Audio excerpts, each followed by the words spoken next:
Salam sejahtera bagi kita semua. Kembali lagi dalam renungan harian kita. Mari Bapak Ibu kita memuji Tuhan dari Kidung Jemaat nomor 64. Bila kulihat bintang gemerlapan. Bila kulihat bintang gemerlapan dan bunyi guru riuh ku dengar. Ya Tuhanku, tak putus aku heran melihat ciptaanmu yang besar. Maka jiwaku pun memujimu, sungguh besar Kau Allahku. Maka jiwaku pun memujimu, sungguh besar Kau Allahku. Amin. Mari Bapak Ibu kita membuka Alkitab kita dari kitab 1 Korintus pasal 15 ayat pertama sampai dengan yang ke-11. Demikianlah firman Tuhan dengan perikop kebangkitan Kristus. Dan sekarang saudara-saudara, aku mau mengingatkan kamu kepada Injil yang aku beritakan kepadamu dan yang kamu terima dan yang di dalamnya kamu teguh berdiri. Oleh Injil itu kamu diselamatkan, asal kamu teguh berpegang padanya, seperti yang telah kuberitakan kepadamu, kecuali kalau kamu telah sia-sia saja menjadi percaya. Sebab yang sangat penting telah kusampaikan kepadamu, yaitu apa yang telah kuterima sendiri, ialah bahwa Kristus telah mati karena dosa-dosa kita sesuai dengan kitab suci, bahwa ia telah dikuburkan dan bahwa ia telah dibangkitkan pada hari yang ketiga sesuai dengan kitab suci, bahwa ia telah menampakkan diri kepada Kefas dan kemudian kepada ke-12 muridnya. Sesudah itu ia menampakkan diri kepada lebih dari 500 saudara sekaligus. Kebanyakan dari mereka masih hidup sampai sekarang, tetapi beberapa di antaranya telah meninggal. Selanjutnya ia menampakkan diri kepada Yakobus, kemudian kepada semua rasul. Dan yang paling akhir dari semuanya ia menampakkan diri juga kepadaku, sama seperti kepada anak yang lahir sebelum waktunya. Karena aku adalah yang paling hina dari semua rasul, bahkan tidak layak disebut rasul, sebab aku telah menganiaya jemaat Allah. Tetapi karena kasih karunia Allah, aku adalah sebagaimana aku ada sekarang, dan kasih karunia yang dianugerahkannya kepadaku tidak sia-sia. Sebaliknya, aku telah bekerja lebih keras daripada mereka semua, tetapi bukannya aku, melainkan kasih karunia Allah yang menyertai aku. Sebab itu, baik aku maupun mereka, demikianlah kami mengajar, dan demikianlah kamu menjadi percaya. Amin. Bapak Ibu, saudara-saudara yang terkasih dalam nama Tuhan Yesus Kristus, kita kembali merenungkan firman Tuhan, dan hari ini saya memberikan tema bagi kita semua, yaitu oleh Injil kita diselamatkan. Sekali lagi, oleh Injil kita diselamatkan. Bapak Ibu, saudara-saudara yang dikasihi dalam nama Tuhan Yesus Kristus, Rasul Paulus menyampaikan inti pemberitaan Injil kepada jemaat yang ada di Korintus. Dan hari ini juga pesan itu boleh sampai kepada kita. Apa yang menjadi inti pemberitaan Injil yang boleh disampaikan oleh Rasul Paulus terhadap jemaat yang ada di Korintus. Paulus menganggap sangat penting untuk boleh mengingatkan kembali jemaat yang ada di Korintus akan Injil yang telah mereka terima yang diberitakan oleh Paulus.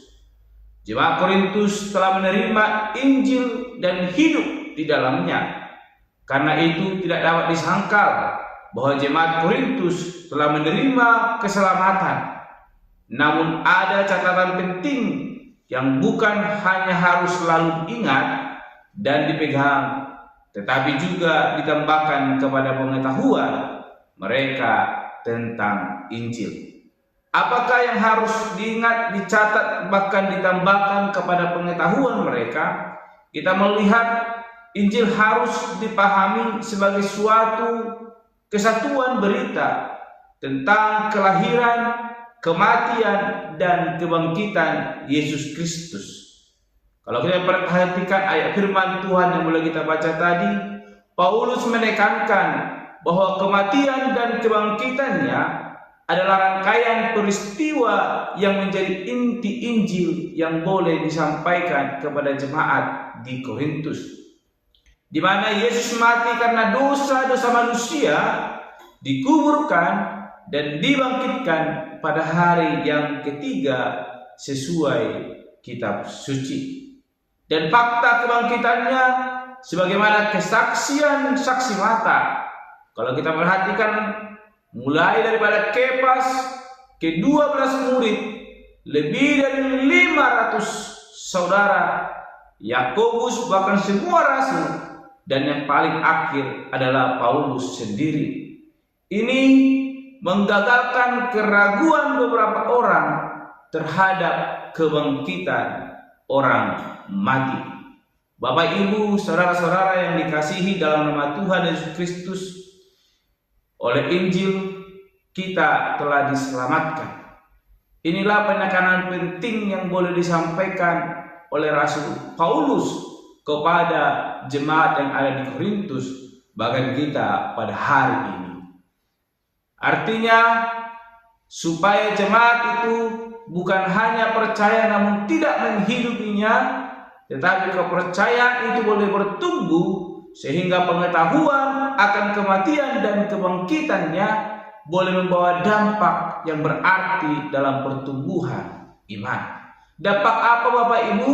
Melalui pengetahuan itu akan membawa dampak membuat kita semakin termotivasi untuk boleh menanggapinya sebagai suatu kasih karunia yang telah dianugerahkan oleh Allah kepada kita, yaitu Injil keselamatan menjadi motivasi kuat untuk kita bekerja lebih keras dari rasul yang lain, sebagaimana yang dilakukan oleh Rasul Paulus.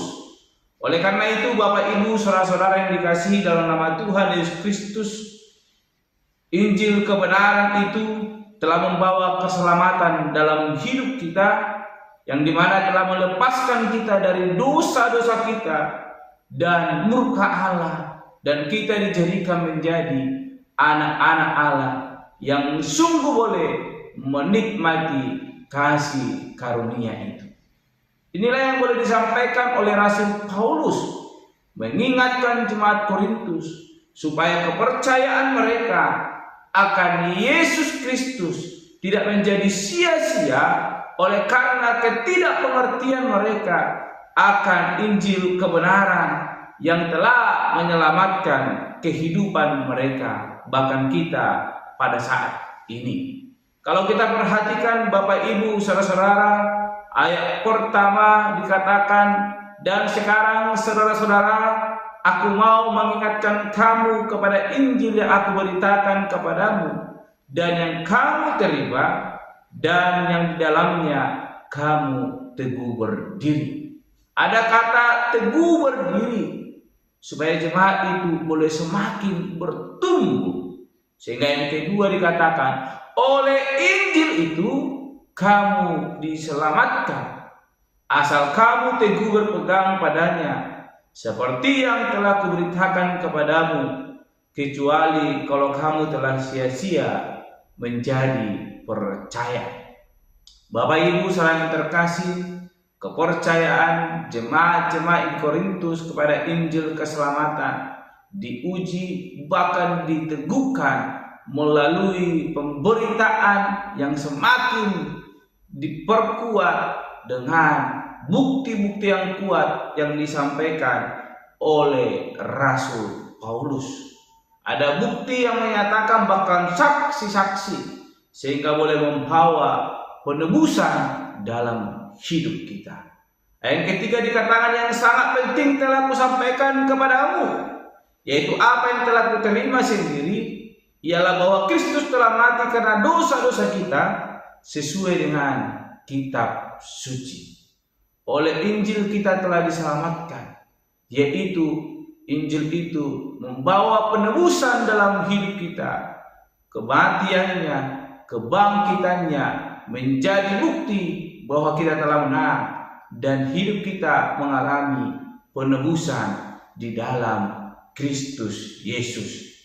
Kita telah ikut dikuburkan dan dibangkitkan lewat kemenangannya, mengalahkan maut dan membawa penebusan dalam hidup kita.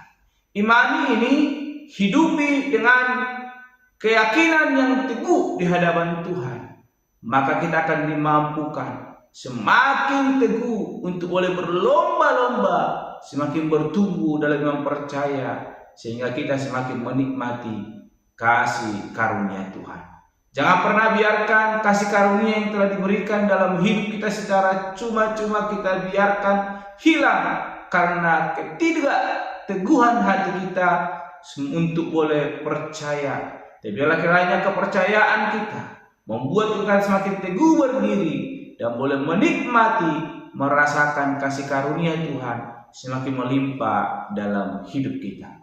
Oleh Injil kita telah diselamatkan dan memperoleh kasih karunia untuk menjadi anak-anak yang dikasihi oleh Allah.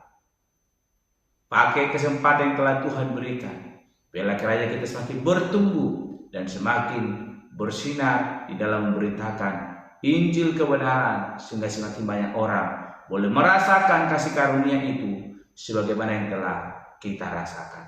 Amin. Mari kita berdoa. Bapa Surgawi, kami kembali bersyukur untuk kebenaran firman Tuhan yang boleh kami renungkan, yang mengajarkan kepada kami, mengingatkan kami bahwa oleh Injil kami telah diselamatkan. Biarlah kiranya kami semakin bertumbuh, berdiri teguh, memberitakan Injil kebenaran firman Tuhan, dan lewat itu semakin banyak orang boleh diselamatkan lewat kepercayaan kepada Yesus Kristus. Urapi dan mampukan kami Bapa. Di dalam nama Tuhan Yesus Kristus kami berdoa dan bentuk renungan pada hari ini. Haleluya. Amin. Shalom Bapak Ibu. Tuhan Yesus memberkati.